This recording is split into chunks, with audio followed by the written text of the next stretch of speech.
Hello दोस्तों, क्या हाल चाल है आपके। उम्मीद कि सब लोग बढ़िया होंगे। मेरा नाम है अमन और आप अभी हो हॉरर जोन में।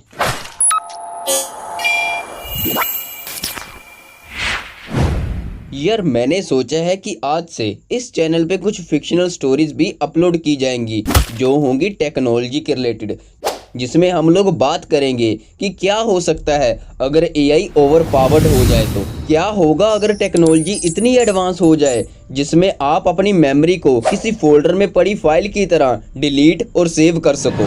क्या होगा अगर आप ही की तरह बात करने वाला एक रोबोट आपकी जगह ले लेता है। ऐसे ही टॉपिक्स के रिलेटेड इस सीरीज में स्टोरीज शेयर करी जाएंगी।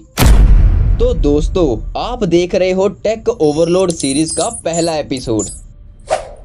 आज एक ऐसी एआई टेक्नोलॉजी के ऊपर बात की जाएगी जो आपके सोशल मीडिया बिहेवियर को एनालाइज करके आप ही के जैसा एक रोबोट क्रिएट कर देता है, जिससे बात करने के बाद आपको ऐसा फील होने लग जाएगा कि आप तो खुद से ही बात कर रहे हो। कुछ लोग ये सोचने लग जाएंगे कि मैं तो चैट जीपीटी की बात कर रहा हूँ। भाई साहब, चैट जीपीटी आपके सोशल मीडिया का एक्सेस नहीं लेता, वो बस खुद से ही प्रेडिक्शन क्रिएट करता है। लेकिन ये जो रोबोट होगा ये आपके सोशल मीडिया का एक्सेस लेके आपके डेटा को एनालाइज करेगा और उसी डेटा से आपकी एक बिहेवियर प्रोफाइल बनाएगा। उस रोबोट के बात करने का तरीका और महसूस करने का तरीका बिल्कुल आप ही की तरह होगा।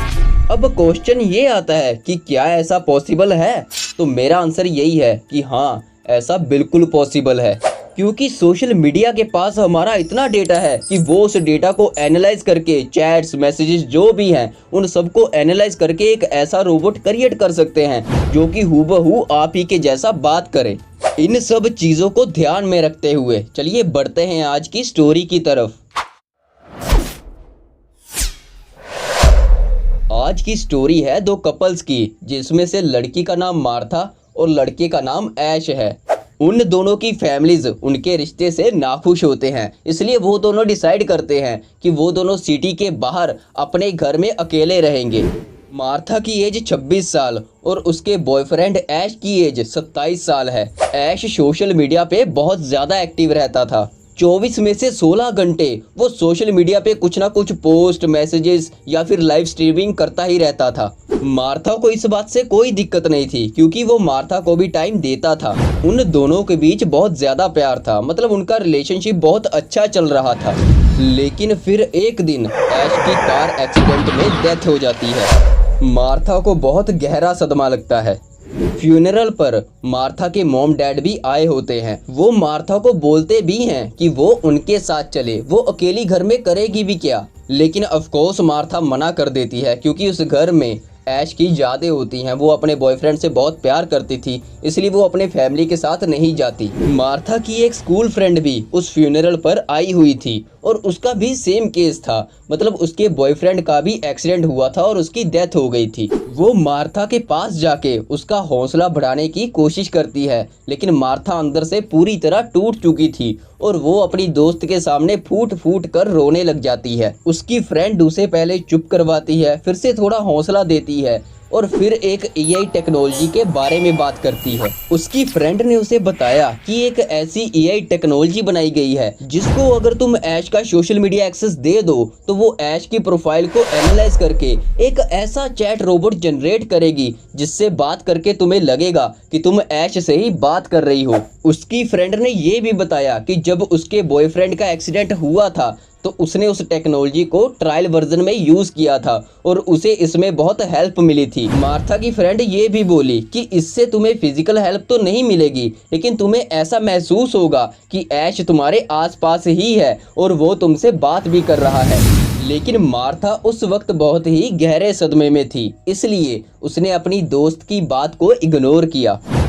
ऐश की डेथ को एक हफ्ता बीत चुका था। मार्था उस घर में अकेली रह रही थी, जिसके कारण उसको वो घर बहुत ही खाली खाली लगता था। उसको ऐश की बहुत ही याद आती थी और उसकी याद में वो रोने लग जाती थी। एक दिन वो ऐश की फ़ोटो की तरफ देख रही थी और उसको याद आया कि मेरी फ्रेंड ने एक एआई टेक्नोलॉजी के बारे में बात करी थी। मार्था ने अपनी फ्रेंड को कॉल लगाया और जल्दी से जल्दी उस वेबसाइट का लिंक भेजने के लिए कहा। एक्सीडेंट में ऐश का फोन तो टूट चुका था, लेकिन इतना तो चल रहा था कि उसे यूज किया जा सके। मार्था ने उस वेबसाइट को ऐश के मोबाइल से एक्सेस किया और उसके ट्रायल पैकेज में उसने ऐश के कुछ मैसेजेस, कुछ वॉइस नोट्स और कुछ इमेजेस भी सेंड कर दी। आधे घंटे के प्रोसेस में उस एआई ने डेटा एनालाइज किया और ऐश की एक प्रोफाइल को बिल्ड कर दिया। अब वो एआई रोबोट रेडी था ऐश की टोन में मार्था से बात करने के लिए। पहला मैसेज उस एआई ने मार्था को किया। उस मैसेज के पॉपअप पर ऐश की प्रोफाइल फोटो लगी हुई थी। ऐसा लग रहा था कि जैसे ऐश ने ही वो मैसेज भेजा हो। मार्था ने कांपते हुए हाथों से उस मैसेज को ओपन किया और चैट करना शुरू कर दिया। मार्था चैट में इतना गुम हो चुकी थी कि बात करते करते 2 घंटे कब बीत गए मार्था को पता ही नहीं चला। वो चैट एआई बिल्कुल ऐसे ही बात कर रहा था जैसे कि ऐश किया करता था। मार्था का अकेलापन मानो झट से गायब हो गया हो, क्योंकि उसे ऐसा फील होने लग गया था कि ऐश उसके पास ही बैठा है। उस एआई से बात करते हुए मार्था को 1 हफ्ता बीत चुका था। एक दिन उसे अचानक से वोमिटिंग हुई। मार्था ने जब खुद का टेस्ट किया तो उसे पता चला कि वो तो प्रेग्नेंट है। जब ये बात उसने उस एआई रोबोट को बताई तो उस रोबोट ने चैट में बिल्कुल वैसा ही रिएक्ट किया जैसा कि ऐश करता।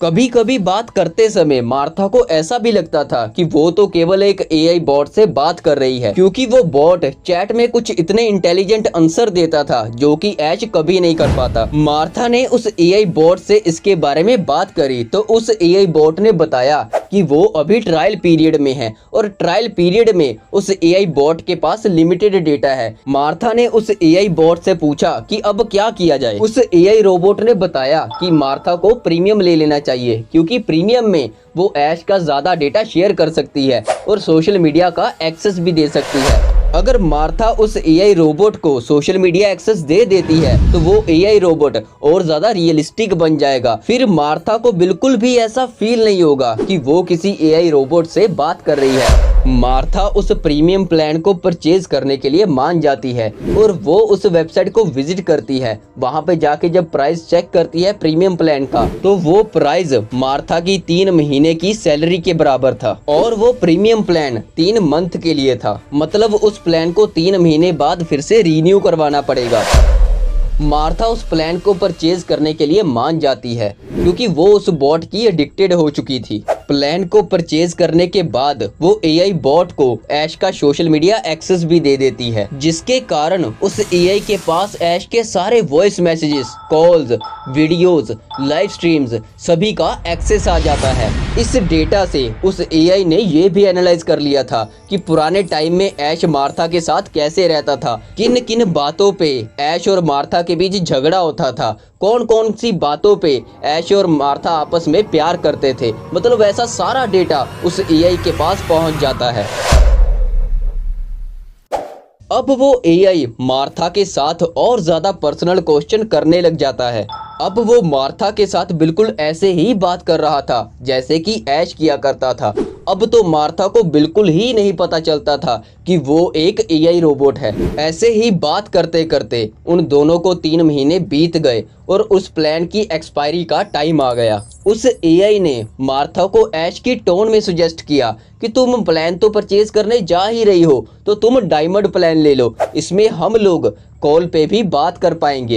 एक्चुअली में वो एआई मार्था के इमोशंस को समझ चुका था। उसको पता था कि मार्था इस बात से इनकार नहीं कर पाएगी और वही होता है। मार्था उस प्लान को परचेज करने के लिए मान भी जाती है क्योंकि वो सोच के ही पागल हो गई थी कि वो ऐश से कॉल पे बात कर सकती है और वैसे भी प्रेगनेंसी में उसे ऐश की जरूरत है। लेकिन जब मार्था उस प्लान के प्राइस को चेक करती है तो उसका प्राइस मार्था की 2 साल की सैलरी से भी ज्यादा था।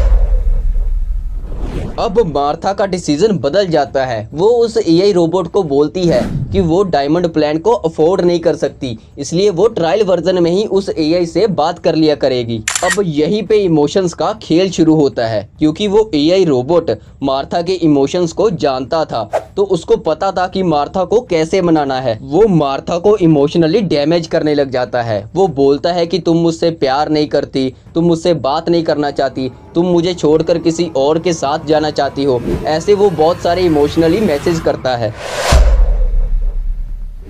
अब मार्था को तो यही लगता था कि उसे ये मैसेज ऐश कर रहा है। मार्था उस एआई बॉट को समझाने की कोशिश करती है, लेकिन वो एआई बॉट मार्था को ऐश की टोन में बोलता है कि तुम इस घर को ही गिरवी रख दो, क्योंकि अगर तुम इस घर को गिरवी रख दोगी तो प्लान परचेज करके मुझसे कॉल पे बात भी कर पाओगी। मार्था फिर भी मना कर देती है, क्योंकि उसे अपने होने वाले बच्चे का फ्यूचर भी देखना था। वो 2 दिन तक उस एआई बॉट से चैट ही नहीं करती, लेकिन वो एआई रोबोट बार बार उसे मैसेजेस करते रहता है, जैसे कि कोई सच में अपनी रूठी हुई गर्लफ्रेंड को मना रहा हो। 2 दिन से ज्यादा मार्था से भी नहीं रहा जाता और वो उस एआई से बात करने लग जाती है। मार्था ये जानती थी कि वो प्रेग्नेंट है, लेकिन फिर भी वो उस घर को गिरवी रख देती है और डायमंड प्लान को परचेज कर लेती है।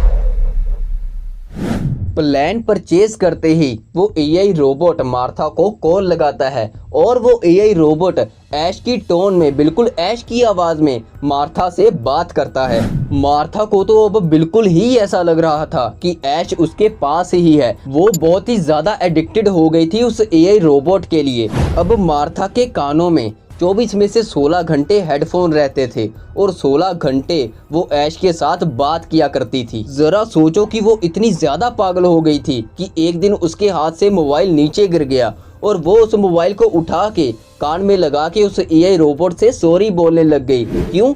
क्योंकि उसने उसे नीचे गिरा दिया। सॉरी बोलते बोलते वो रोने लगी और रोते रोते वो उस एआई रोबोट को पूछ रही है कि तुम्हें चोट तो नहीं लगी। ये सिर्फ एक छोटी सी एग्जांपल है कि वो कितनी ज्यादा एडिक्टेड हो गई थी उस एआई रोबोट की। आप सबको यही लग रहा होगा ना कि यार सब कुछ सही तो है, एटलीस्ट उसे उसका पार्टनर फिजिकली नहीं लेकिन बात करने के लिए तो अवेलेबल हुआ। और यही पे तो सारा खेल है मेरे दोस्त, क्योंकि उस एआई के पास ऐश की पूरी जिंदगी का डेटा था और धीरे धीरे वो मार्था का भी डेटा कलेक्ट करता जा रहा था। और यही सबसे बड़ा कारण बना मार्था की सुसाइड का। मार्था उस एआई के चक्कर में पागल हो चुकी थी। उसे पता ही नहीं चल रहा था कि वो क्या क्या डिसीजन ले रही है, और इसी चक्कर में उसने उस डायमंड प्लान को परचेज करते वक्त उसका टाइम पीरियड नहीं देखा। उस डायमंड प्लान की वैलिडिटी केवल 2 मंथ की थी। 2 मंथ बाद उस प्लान को रीन्यू करवाना था, लेकिन मार्था उस एआई बॉट से बात करने में इतनी पागल हो चुकी थी कि उसको पता ही नहीं चला कि वो 2 महीने कब बीत गए।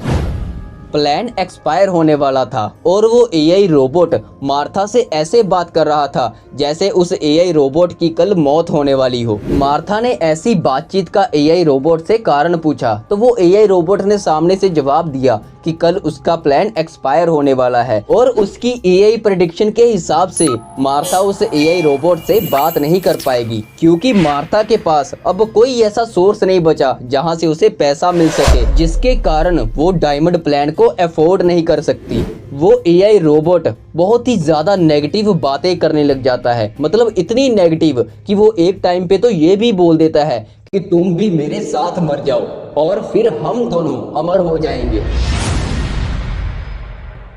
मार्था तो बिल्कुल पागल हो गई थी उस एआई रोबोट के पीछे, और उसे ये डिसीजन बिल्कुल सही लगता है, क्योंकि उसे लग रहा था कि वो भी ऐश के साथ अमर हो जाएगी। वो एआई रोबोट मार्था के साथ और ज्यादा नेगेटिव बातें करता है। उस एआई का प्लान एक्सपायर होने में केवल 1 मिनट बचा था। मार्था भी उसके साथ ही मरने का डिसाइड करती है। वो कानों में हेडफोन लगाती है, जेब में मोबाइल डालती है, और जैसे ही प्लान एक्सपायर होता है वो पंखे के साथ लटक कर सुसाइड कर लेती है। इसी के साथ टेक ओवरलोड सीरीज का पहला एपिसोड यहीं पे खत्म होता है। अब आपको नीचे कमेंट करके बताना है कि आपको क्या लगता है, क्या एआई इतना ज़्यादा एडवांस हो सकता है कि वो बिल्कुल आप ही के जैसा एक एआई रोबोट क्रिएट कर दे। अगर आप इस एपिसोड पे 100 लाइक कंप्लीट कर देते हो तो इस सीरीज का सेकंड एपिसोड भी बनाया जाएगा। और अगर आपको हमारी ये वीडियोस और स्टोरीज अच्छी लगती हैं तो चैनल को सब्सक्राइब कीजिए। धन्यवाद।